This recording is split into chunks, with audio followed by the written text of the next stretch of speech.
Hello and welcome to the Zach Ratliff Show. I'm Zach. This is Brandon. Hey guys. Brandon is from the LiberTexian Review. And Brandon, how do you find that? Well, it's a project that I have been trying to start recently. I wanted to start my own podcast just because for several years, friends of mine and acquaintances have all said, hey man, you always are very opinionated, you don't hold back, and you should start a show. We'd love to hear what you have to say. And I'm just like, I don't know, because it kind of puts a target on you. You know, for sure. You know full well. But it's something that's in the works. I would like to start a full podcast like this show here to talk about things local, state, and national from a libertarian perspective.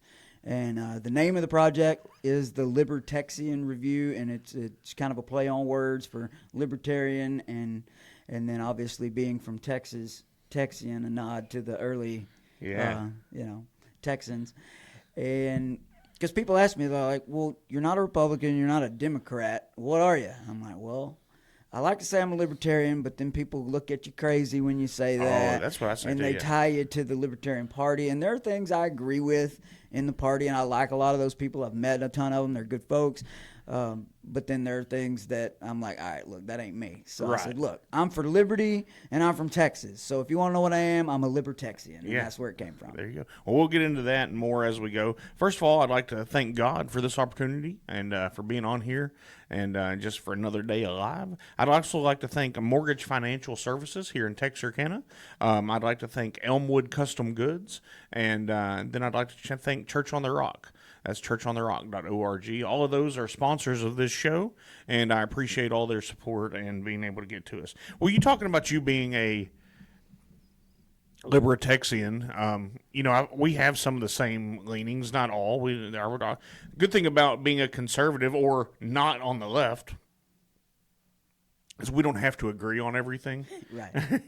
The Democrats ride together and die together. Like they sure. are what they are. They're in lockstep. I'll give them credit there. If I have one good thing to say about it is they don't break from the company line. But we went to, was it last summer? We went to a constitutional attorney just break down. I think it was some of the stuff, and man, that just gave me a whole new perspective. So when you were talking, I was thinking, if anything, I'm just pro-Constitution. Yeah.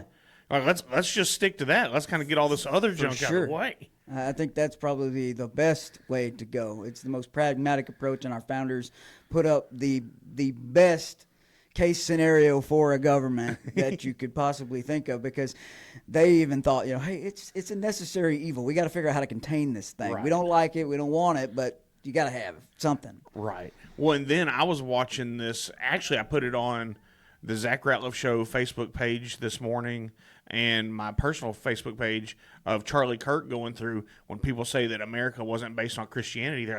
He's like, well, hold on.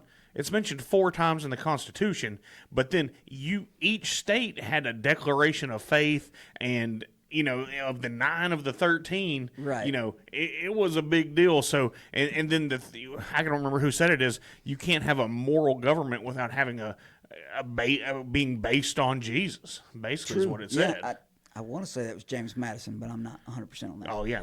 If you say it, I'd just be like, okay. Yeah. I don't know any better, Well, okay, let's get into a couple of national articles, then we'll get into some Texas stuff, and we'll just see where we go. So the first thing, talking about being pro-Constitution, and you could easily say this doesn't affect us here in Texas, but we've got listeners in 5 countries and 24 states. Wow. And so I want to talk about this mayoral race in New York. Okay. Let's get away from the religious side of it, because it's easy to get sucked into that. There is a religious component to it that we could go into in a whole different show. I just want to go into it from the socialism, borderline communist side that this guy's the views he's espousing. I don't think it's borderline. I think it's full on communism. I haven't followed it closely. Obviously, I'm not in New York. I don't care. I'm not going to go to New York. I hear it's a beautiful city, be fun to visit, but it just ain't for me. But I did see something he posted, and it had a whole laundry list of things he wanted to do, and everything out of it looked like it just came from Karl Marx himself. Yeah, and I'll read that, or some of it. You can find this on Libs of TikTok on X.com. End cash bail. So just get out. Yeah. You just be free. Decriminalize sex work. Wild. Legalize marijuana. There are different views on that. Permit safe injection sites. So if you want to shoot up with your heroin or whatever, we're just going to have little spaces for you to go do that because we care about you. Restrict solitary confinement. Enact elder parole. So if you've been, if you're in prison and you get old, well, maybe you need to get out. And this is a whole complete rabbit hole here. Why do people think old people are just necessarily good people? I mean, I'd like to hear some elaboration on that. Like, Yeah. what type of crimes are we talking here? If we're talking anything violent, no, they're staying. But I'm open to some suggestions on some other things. Well, just like my little girl said the other day, I said, well, we were talking about this lady that she met at one of these camps. And I'm like, how? She goes, well, she's an old lady. And I said, that doesn't make her a good person. Like, she just happened to stay alive long enough to get there. Right. And so I always think that's funny one. Well, they're an old lady. That doesn't make them nice. I've met some mean ones. Re-enfranchise incarcerated New Yorkers. Okay. I mean, a rehabilitation program. I'm sure I can get behind this. Decriminalize simple drug possession. Repeal all minimum mandatory sentences. Reduce maximum sentences with retroactive effect. Repeal felony bump-up statutes. Repeal sentencing enhancements. End cooperation with ICE, which is probably the biggest one. Yeah. All of that, it's like I've been listening to the Bernie Sanders get interviewed by Joe Rogan here for the last day or so. Mm-hmm. It all sounds okay on the surface, but it's what's in the weeds on this? How do you get there? What do you want to do? Right. I mean, it's just a wild. I'm not for most of that. I don't think.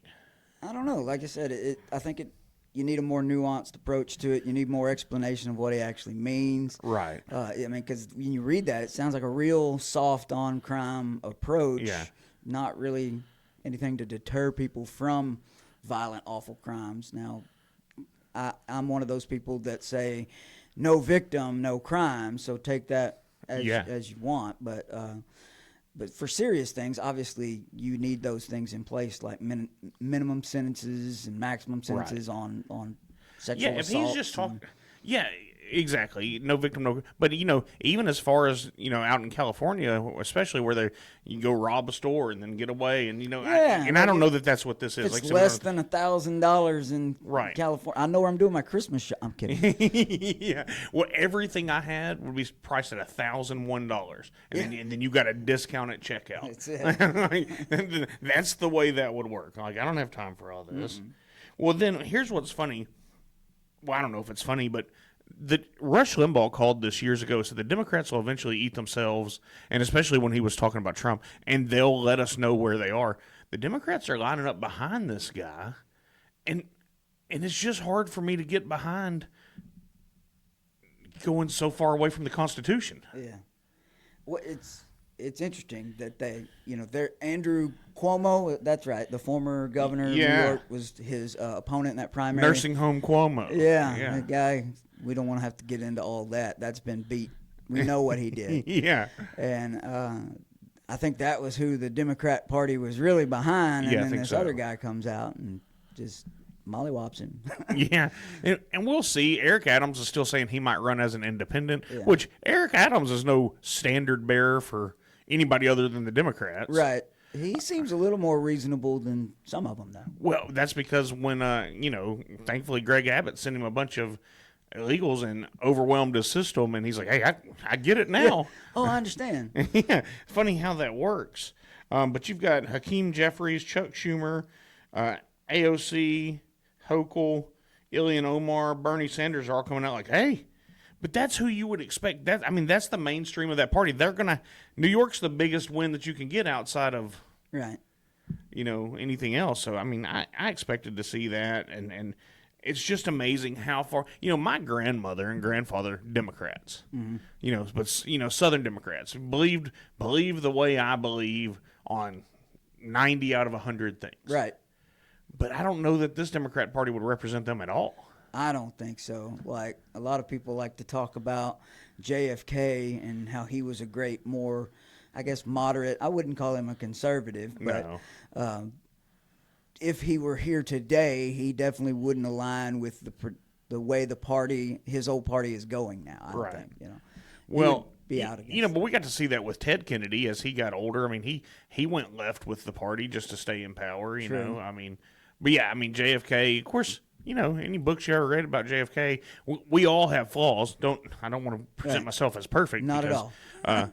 As you say, the one guy that was ever perfect came to Earth, and he was killed for being perfect. Luckily, he was God, and he got up. But everybody had their flaws, but I don't know. Yeah, today's Democrat Party doesn't fit with the mold of JFK. And I think that's the point I was trying to make, is that it used to be a little bit. It wasn't so far left out there as it is now. And for the longest, we thought, that's just their fringe. They're not going to be able to take over their party. Right. But it looks like the Democratic Socialists and the far leftists in the Democrat Party are starting to be more of the mainstream on that side. I could be wrong. And it's a wild deal. And Denny Burdon, that used to come on the radio show a lot, and hopefully I'll get him on here at some point, talks about factions. And, man, he's a Constitution guy. He can quote you all the Federalist Papers, and I would love to do that. I just don't sit down and take the time to study it like I wish I could. Right? No, same. I've been reading the Federalist Papers on and off, and it'll humble you pretty quickly in what you think you know. Oh yeah.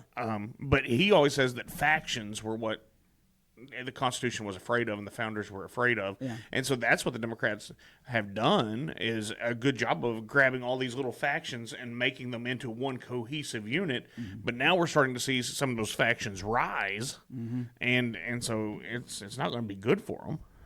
I don't think, man. I mean, maybe. I mean, I don't know. It's all of their far left Democrat socialist policies. They sound good and appealing on the surface, but then once you get into it and they start putting those things in place, it typically falls apart when you look at history and how that kind of government has been run. It works for a little while, but then you eventually run out of somebody else's money and the whole thing falls apart. Yeah, eventually, if you're, they always talk about punishing the rich, and even some of the Republicans are getting on this bandwagon now too, which is wild. But if you're rich enough, you just won't pay taxes because you'll move away. Right. Or you can just stop working and retire. Mm-hmm. I mean, you don't have to keep making money. Unfortunately, I'm not in that case, but one day. Not at all. All right, let's jump to this. This is some interesting stuff. This is from Nick Sorter on X.com. Jill Biden's chief of staff is refusing to testify to Congress over Joe Biden's mental decline. And while that's something, here's a question I want to ask you. What does it matter? I don't believe Congress has the balls to hold anybody accountable. I don't believe where the Democrat Congress, held what's his name in contempt and put him in prison. Steve Bannon. Yeah. I don't believe the Republicans, in my view, are generally such losers and cowards that I don't believe they have that about them. So why even have this hearing? They're just trying to score political points to look like they're doing something. Like you said, I don't think anybody is ever going to face any kind of accountability for it. It'll maintain the news cycle for a little bit and might get brought up in another campaign speech when a Republican's trying to get reelected. Oh, you got to reelect me. We didn't get them, but we're going to get them this time. You know how it is. That's always the thing. And it was always, we only have the House, we don't have the Senate. Yeah. Oh, we have the House and the Senate, we don't have the presidency. Oh, we have those three, but we don't have the court. We've got all four now, and it's like, well, we got to wait till we're more prepared. What the hell have you been doing? You didn't. You're so not used to winning. You didn't think this was ever possible. I don't understand it one bit. Republicans have no excuses right now. They have every bit of the entire federal government on their side. Yeah. So why are they not taking the opportunity to do something and all these things they've campaigned on for years and years, and they're just sitting on their hands and collecting a paycheck? Yeah, and here's the thing: the Democrat Party is in free fall. Yeah. Like, they can't organize around anything hardly. You can shove whatever you want to down their throat right now. Yep. Even so much as, what's that bill that just passed that had 158 Democrats come over and side on it? I don't remember. it was this week. It escapes me anyway. But it just showed that hey, if it went look, I agree with Donald Trump about 85 to 90% of the time. But if it wasn't for him being a strong leader that he was, we'd be lost. Of course, these Republicans wouldn't have their seats also. And I think that's the problem is they don't understand that somehow. As, hey, this isn't about you. This is about we believe that this guy has our best interest at heart, even if we don't exactly agree with how he does it. Just a wild deal, man. I don't know. Like, they really need to quit messing around because I think they're going to lose their majority in one of the chambers in the midterms. I mean, that's you think that's historically, typically that's the way it goes. And if they don't accomplish anything significant to help the American people, or get the government out of the way, which is what I would consider helping people. Yeah. Not another government program. We don't need to spend more money. We don't have money. Yeah, we don't. $37 trillion in debt. My point is they campaigned on the whole Doge cuts, and we're going to cut spending and all this, and now the big beautiful bills like, well, we want to cut taxes and this and that, but we're also going to raise the deficit by over 10 years or whatever. So I don't know. It doesn't look like it's going to go well for them, but I could be completely wrong. I'm not a strategist. Right. Well, and there is some nuance to that. There's certain, due to the rules with that bill and the way they're doing it, there's certain things you can't cut. And so they have passed out of the House a Doge cut, which is, it's, $9.4 billion, I think. Okay. They spent that for breakfast this morning. Yeah, so, but if they can continue to do that, then I could see, okay, you're getting some traction. Now, here's what I think.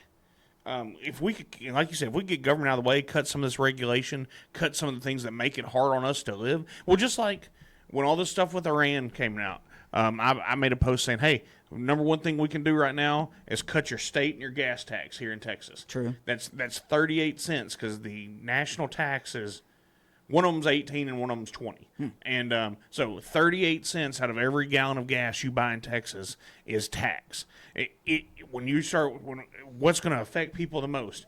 Transportation of their goods and then their vehicles getting to and from work. So if you're really worried about us, you can take 38 cents off the price of every gallon of gas right now. Would they, though? No. Well, look at your property taxes. Have they helped you with that? Not at all. No.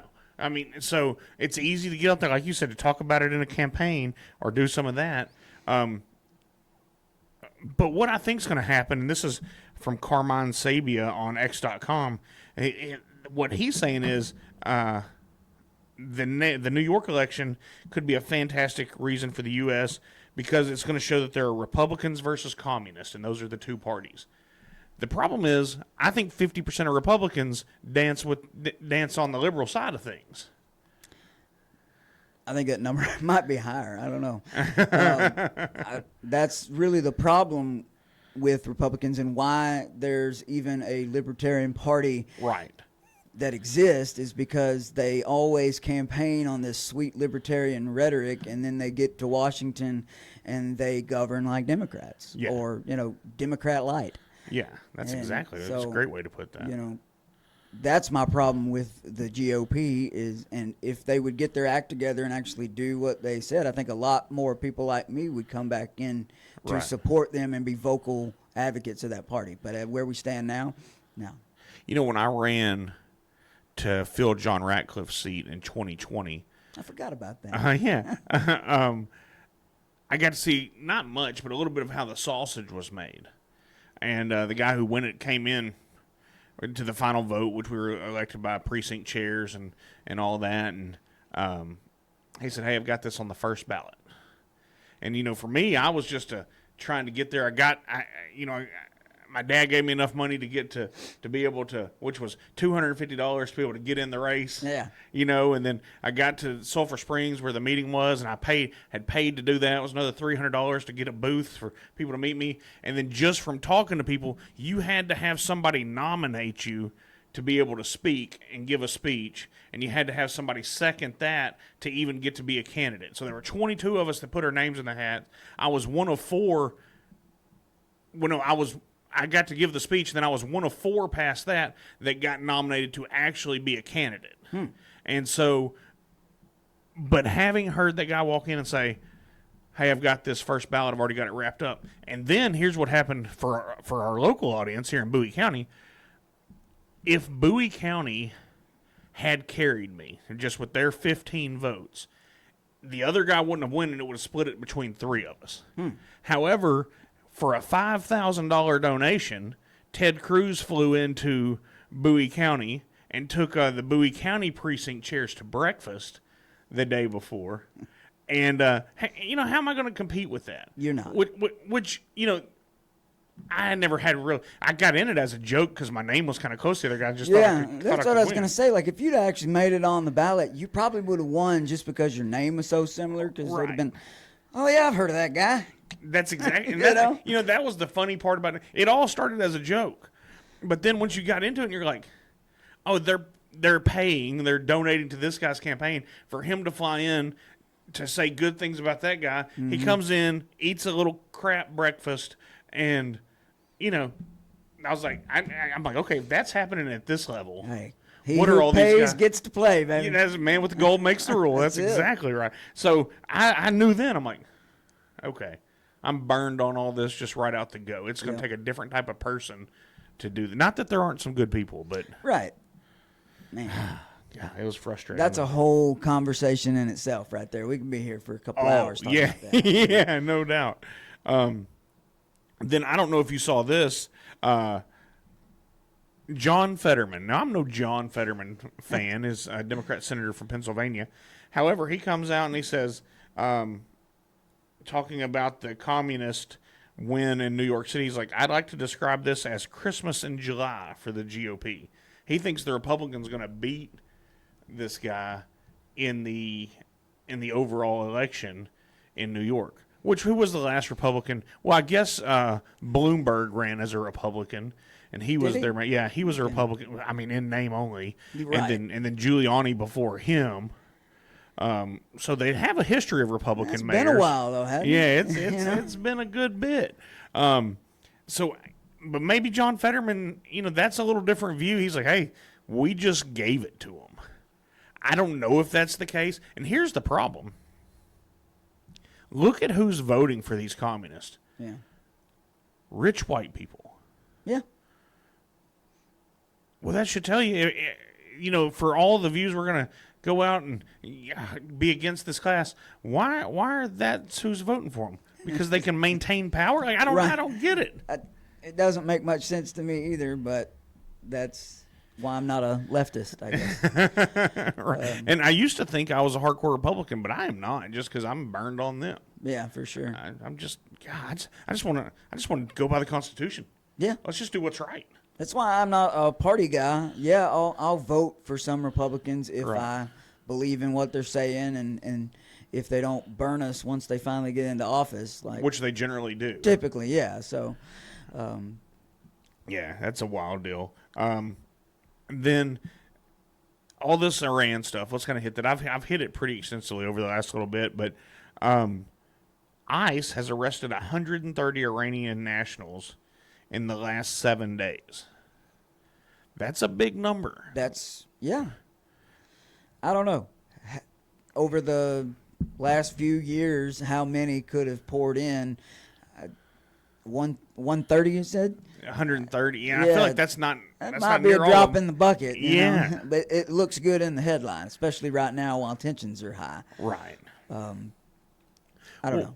Well, and then on that whole thing, Donald Trump, they keep saying he doesn't know what he's doing. He's going to bring World War III. Next thing you know, and I know you're more shaky on this than I am, on the Israel-Iran peace, but at least they're talking about it. Are they, though? Well, it stopped, I mean, that ceasefire didn't last too long. But it started back up now. Right. They finally said, okay, we'll stop for a little bit. It looked like from the reporting that Trump jumped Bibi Netanyahu's tail, like, hey, we are stopping this. I don't know. It kind of messed with me because on one day he's over there talking bad and jumping his case, and then the very next day he comes out with this post that's this long talking about how great Bibi Netanyahu is, and there's a witch hunt for him. Well, there is in the government, all this Knesset things. So which extreme is it? I don't know. Right. No, that's exactly That's right. my thing with Donald Trump is, man, he'll say one thing and then the next day he'll come out and say something else. He's just all over the place. The guy is, I don't know. So, well, I'm not really a huge fan, but did you ever read his book, The Art of the Deal? I have not. If I'm no Trump apologist. I mean, it's a ghost-written book. He didn't write it. You don't think so? No. Oh, well, it's pretty much how he acts, though. Yeah. If you read it, then you see what he does. You're like, Yeah. oh, okay, this makes sense. True. But yeah, I'm no Trump apologist. But I like where he's gotten us in the first term, and I like where we've gone. And everybody acts like he hadn't done anything. I'm like, wait, he's only been in office 6 months. Yeah, it's just getting started. Now, here's my problem. I think.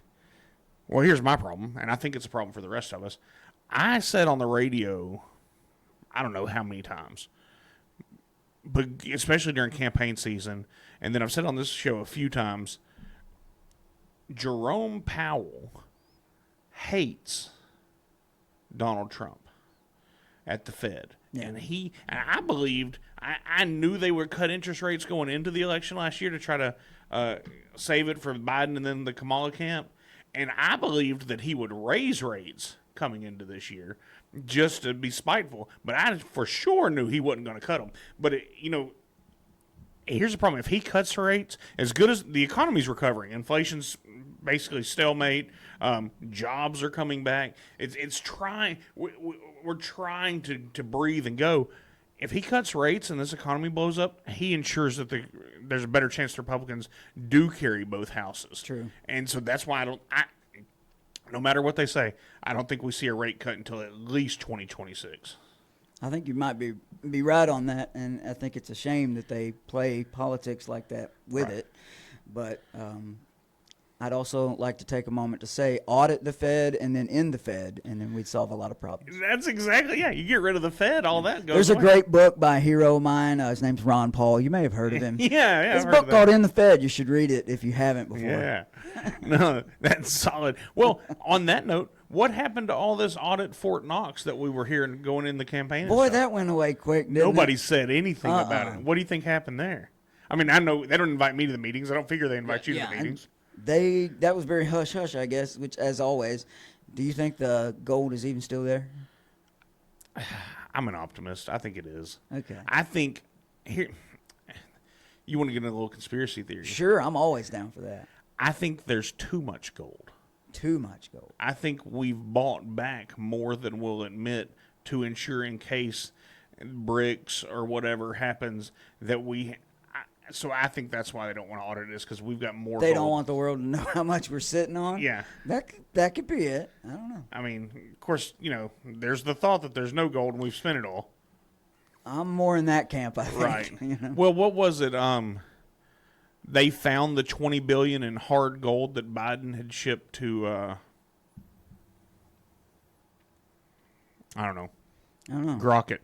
But there was $20 billion in hard gold that the Trump administration recovered that Biden had shipped out of the country in his waning days in office. So that we know that we send it places. But I know that Germany was having a hard time a few years ago getting their gold back. Mm-hmm. So I mean, but.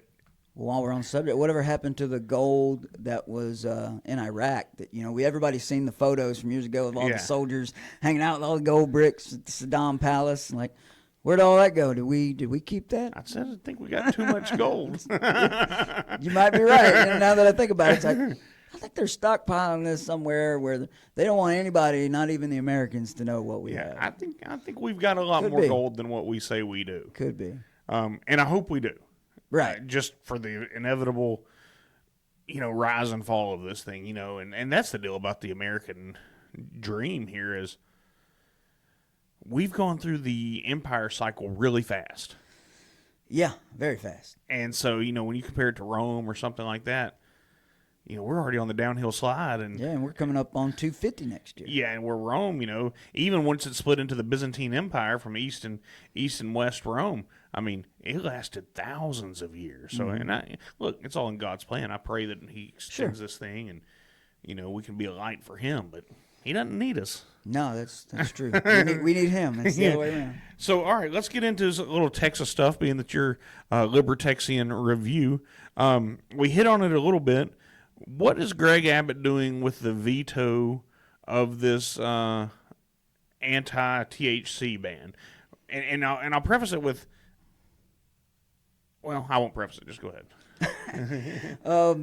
What I saw was he vetoed it, and people started celebrating, thinking that was where it was going to end. And Dan Patrick, Lieutenant Governor, was going on camera and He's saying fired how up. he was displeased and all. He was hot, boy. Yeah. Because he does not like the reefer madness at all. And but then Greg Abbott comes back out and says, okay, well, what we're actually going to do is we're going to go back into a special session and reword this to make it more enforceable. And basically the ban's going to take effect eventually because they're going to go back. They're going to rewrite the bill till they're happy with it. Right. It'll go through the legislature again, and then Greg will sign it, and it'll take effect this fall, is what I'm reading. So I've got a couple trains of thought on this. Anti-government stance, get out of the way. Yeah. Let people do what they're going to do. Sure. And get out of the way. From a personal standpoint, I think my opinion has evolved some throughout life. My main thought is when people get involved in drugs too young, it's a problem. Sure. And at any age, it can be a problem. My brother, marijuana was a gateway drug, which eventually led, through personal choices of his own, to worse things, and then ended in suicide for him. Yeah. So I can 100% link. Now, however, that was all personal decisions. But so there's that part that weighs on me. They're like, hey, we just shouldn't have this for anybody. Yeah. But then I'm like, well, the government needs to get out of the way. So and I think that's what tears at all of us. We've all heard the bad stories. Yeah. We've all heard the okay stories. So I just don't know how the government enters into it. I definitely land on the personal freedom of choice side on this issue. I don't partake in it. I appreciate the clarification on that. It's not something I enjoy. I've tried it. It gave me more anxiety than I already have. And I'm like, why am I doing this? So, whatever. It's not for me, but some people use it for different things that helps them, and I don't see any problem with that, especially with, alcohol's regulated and legal. There's tobacco products. Right. There's prescription drugs. All these different things that affect people and can cause them in a major downward spiral, just as marijuana or any other street drug out there could. Here's my so problem. why do they? What is it that? I think it's a big pharma thing. Here's my maybe. Here's my problem with legalization. Unless we can work it out with the cartels, I believe this is what has drawn in the influx of fentanyl, because they're not going to not make money. Right. So I just believe it's an unintended consequence. But I mean, would you rather have somebody going to the corner market and getting something that's regulated and tested, that's clean, oh, no, and legal? I'm not against that. What I'm saying is, or the cartel guy down the street. Well, what I'm saying is, now that the cartels can't make as much money on weed. Oh, I see what you're saying. Yeah. So they just moved out of that market and they moved to other drugs, something harder, worse. Yeah. So I'm not pro cartel. I'm not like, hey, no. But I'm also like, as soon as all this started, this is when this fentanyl started kicking off. Of course, that can be linked to China if you wanted to, from where we shipped in so much opium into China to destroy their civilization. Yeah. That CIA hit job through opium, and they're just paying us back with fentanyl. That's why our media doesn't report the other half of that. I mean, you could say there's an argument that the greatest drug-running organization in the world, U.S. government? Yeah, the CIA. I mean, it's on record unclassified. You can go online and search it. You know, the old stuff from the 80s and 90s where the CIA was. What was the running old boy cocaine. that Tom Cruise made that movie about? And he had a drug base up in Mina where he's Yeah, flying. that's right. I just watched the American Made, I think. Yeah, I mean, it's a true story. Yeah, for real. And then he gets arrested, and the governor calls the sheriff like, "I got to let that guy go." Yeah, sorry, he's pretty. I think the war on drugs has really been an abject failure, and it's caused more problems than it's solved. Because you look around and all this government fight against drugs, people still doing drugs, people still dying from drug overdoses every day. Right. So now I'm not like what the new communist up in New York wants to do. I don't want to have injection sites, and I want and so I'm just torn as to where I am. And I think it's a very libertarian leaning for me because I'm like, hey, I don't want the government in the way. Also, I saw what it did to my family, so I can't. It's hard for me to reconcile the two, and I can just be honest about that. I've got leanings both ways, and I think can't that make it work. they're well intentioned with that idea. It's supposed to be because they just recognize the fact that people aren't going to stop doing it. Right. And no matter what laws you put in there, there's going to be a market for it. And as long as there's a market for it, there'll be a supply for it. It's just how it works.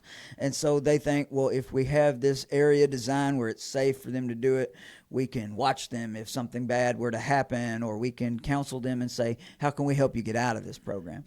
I don't know that I would want to support a program like that because it does more or less encourage continued use. Yeah. But I don't know. It's something that maybe they should try it, see how it goes. I don't know. Because the idea is to help people and to. That's what I told to one of get my people first to girlfriends.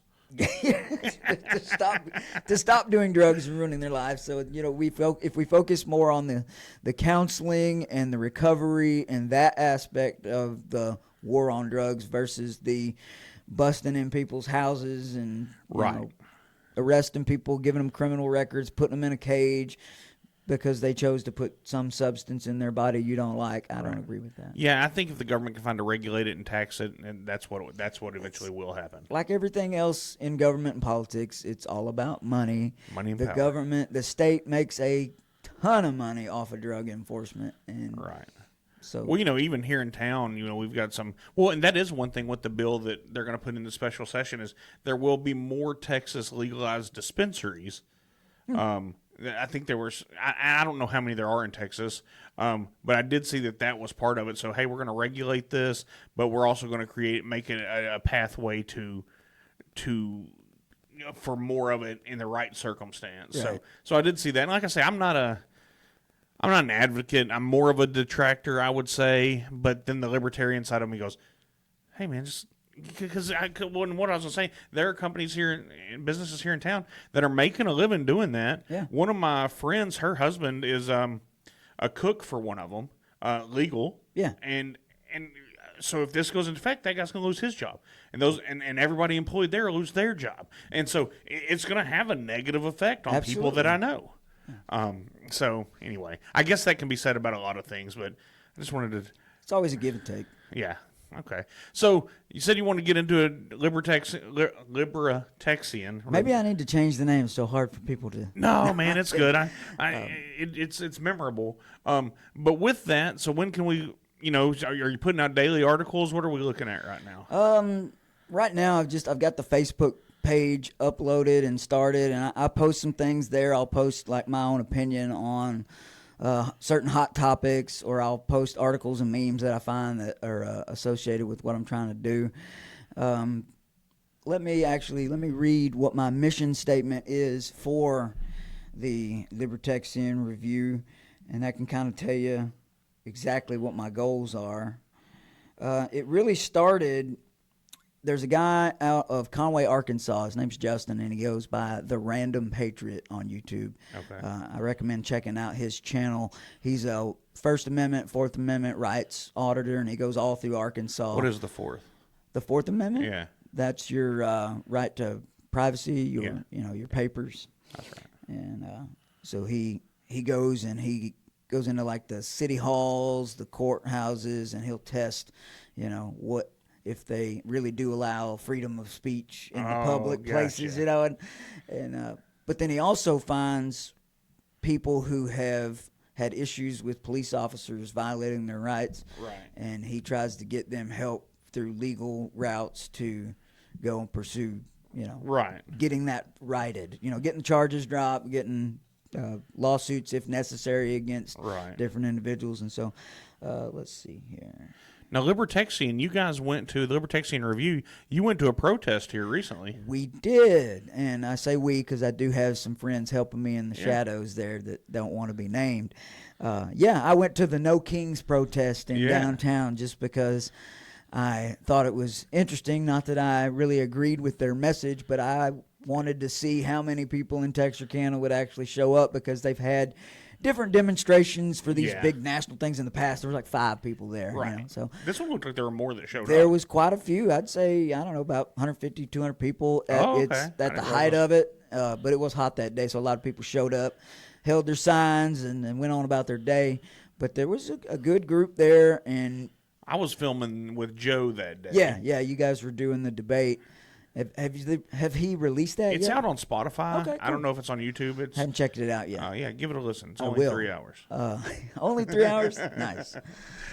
But yeah, I just went to see what would happen. I didn't expect that people would get too rowdy or crazy. And everybody there that I engaged with, they were pretty nice and polite. Once they figured out I was there for media purposes, though, they stopped talking and didn't want to say anything to me. I was trying to get people to say, hey, why are you here? What is this about? What is it about the Trump administration and their policies that you disagree with? Dangerous questions. And when you start to challenge them on that, they either shut down or they say, oh, well, he's just a fascist authoritarian and we don't like him. Well, what makes him a fascist? Yeah. I'm not doing interviews. All right, then. Have a good day. That's exactly And my right. favorite moment of the day there was I tried to find the leader of the protest for that day, the organizer, and I found her. She was the lady up front with the megaphone being loud, and I went up to her, and I was real nice. I was like, hey, how are you doing today? What are you guys doing? What do you hope to accomplish with this message? And she just looked right at me with her megaphone and rolled her eyes and said, I'm not talking to media. I'm like, you're the organizer of the protest out here screaming, but you don't want to get the message out to people. So it was kind of a bad look for them. And I think I got about 30,000 hits on that video when I posted That's awesome. it. So it's a little ironic to be holding a protest and not want to give your message out. Yeah, we're going to protest, but we're not going to tell you what we think. That's it. That's a wild. All right, So- go with your mission statement. Yeah. This is the LiberTexian Review mission statement. I can find it again. I have it. Oh man, I'm sorry. I was, when I saw you were going, I thought, man, that's awesome that he's going to go do that. And I didn't expect you to be necessarily in harm's way on it, but look, we're generally peaceful here. But Yeah, it was interesting. Like I said, everybody was real cool. They were just out there having a good time, waving their signs and screaming their slogans, and nobody was really rude. And there wasn't any fights that broke out, even though there were some counter protests there, not very many. A few people were there, had a cardboard cut out of Trump, was kind of taunting them. It was pretty funny. And then somebody drove by in a cyber truck twice, and they were booing, they were upset, but they didn't throw anything, so it was cool. It's a good experience, and I think that's great. It's part of the American process. You don't Right. have to agree with what they're saying, but I definitely agree with their right to do it and get out there and say what they want to say. Okay, so I've got my mission statement for the LiberTexian Review, and it says TLR will focus on local, state, and national politics from a libertarian perspective. We'll also highlight and discuss unethical, illegal, and abusive conduct in law enforcement and other public officials. They swore an oath to uphold the Constitution while serving the public, and we will hold them accountable to that standard. We strive to inform and educate the public on their rights and how to properly uphold them and utilize them in public. It's about making the community safer for citizens, public officials, employees, and law enforcement.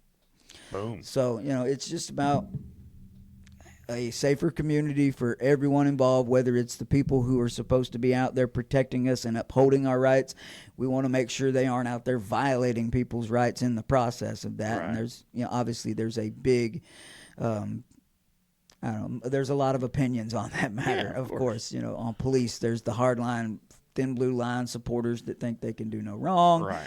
And then there are, people that are kind of in the middle that I support law enforcement because I recognize a need for that. But at the same time, you got to hold them accountable when they do things wrong. Yeah, well, and just like any other profession, you're going to have a few idiots that mess it up for everybody. Sure. And since that's any office. But it's kind of one of those organizations you can't afford to have bad apples because yeah. people's lives are at stake. It sucks, for sure.